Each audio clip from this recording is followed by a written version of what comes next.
se cumplieron los días de la purificación según la ley de Moisés, los padres de Jesús lo llevaron a Jerusalén para presentarlo al Señor, de acuerdo con lo escrito en la ley del Señor. Todo varón primogénito será consagrado al Señor.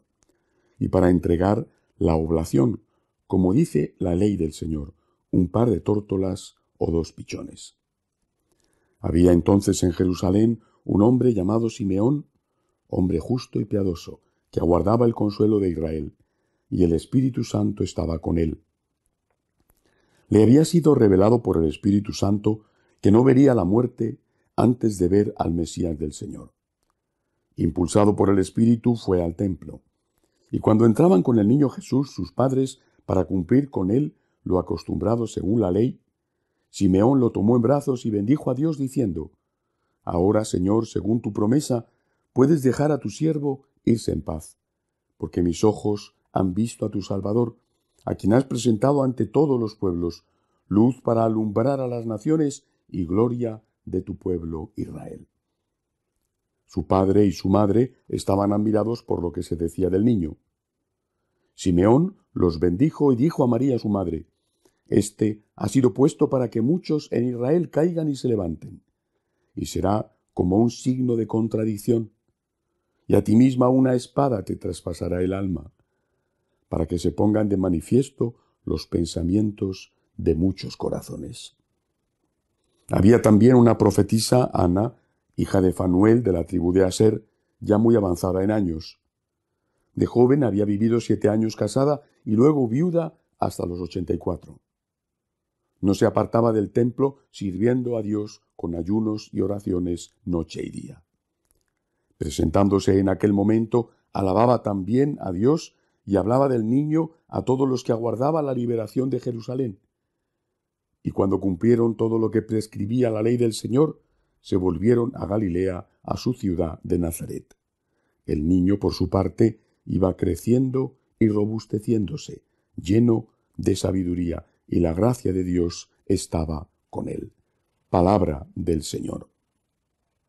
Hoy la Iglesia celebra la fiesta de la presentación del niño Jesús en el templo.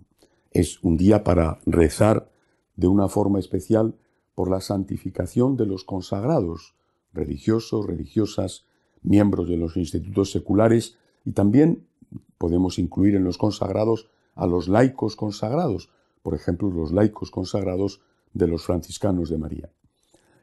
Porque la consagración, por supuesto, es algo que uno hace movido por el Espíritu Santo, responde a una llamada de Dios, es Dios el que llama. La consagración, por lo tanto, es un don de la gracia de Dios que nos mueve a responder a otra gracia de Dios que es la llamada. Pero la consagración no basta con hacerla en un momento, un día. La consagración hay que hacerla todos los días. Lo mismo que el matrimonio, hay que hacerlo todos los días. No basta con casarse por la Iglesia o por lo civil, sino que hay que casarse cada día. Ahora, la cuestión con la consagración, ¿verdad?, es que estamos en una situación de profundísima crisis, donde el número de consagrados disminuye de día en día, el número de religiosos, de religiosas, cae casi en picado, y por lo menos en países como España y en general en Europa, los cierres de conventos, colegios a veces, otra vez de residencias de ancianos, monasterios de clausura o conventos de religiosos de vida activa son casi cotidianos. Es una verdadera tragedia para la Iglesia y es una tragedia para esas instituciones en concreto, y también muchas veces para las personas que han dado toda su vida por Cristo, por esa institución, y ven que no tienen relevo y que la obra a la que han dedicado tantos años se está muriendo. Por eso es un momento hoy muy especial donde podemos y debemos rezar por las personas consagradas, y yo suplico además oraciones por los consagrados de los franciscanos de María, los religiosos, los sacerdotes y los laicos consagrados. Que sigamos teniendo vocaciones para que el Señor pueda seguir contando con nosotros y llevar adelante la misión del agradecimiento. Aparte de esto, que es muy importante, creo que merece la pena destacar de este bellísimo Evangelio las palabras que el anciano Simeón le dijo a la Santísima Virgen. Palabras, en primer lugar, sobre Jesús. es un signo de contradicción, es decir, vendrá a corregir cosas y esas cosas no gustarán, la corrección no gustará al corregido. Estaba hablando, por ejemplo, de cómo el Señor iba a purificar tantas cosas de la ley judía, el respeto al sábado que le llevaba a no hacer obras de caridad cuando ese sábado tenía que ser infringido porque eran muy minuciosos, incluso en los pasos que se podían dar en el día del sábado. O, por ejemplo, la muerte de personas que habían cometido pecados como el adulterio, como fue el caso de la mujer adúltera a la que quisieron matar y Jesús se lo impidió.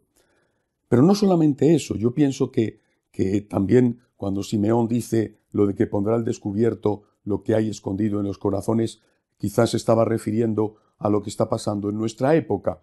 ¿Cuántos han sido profundísimos admiradores externos, por lo menos, por ejemplo, de las enseñanzas del Papa San Juan Pablo II y poco después de muerto el Papa y sobre todo después de la renuncia del Papa Benedicto, pues están diciendo todo lo contrario.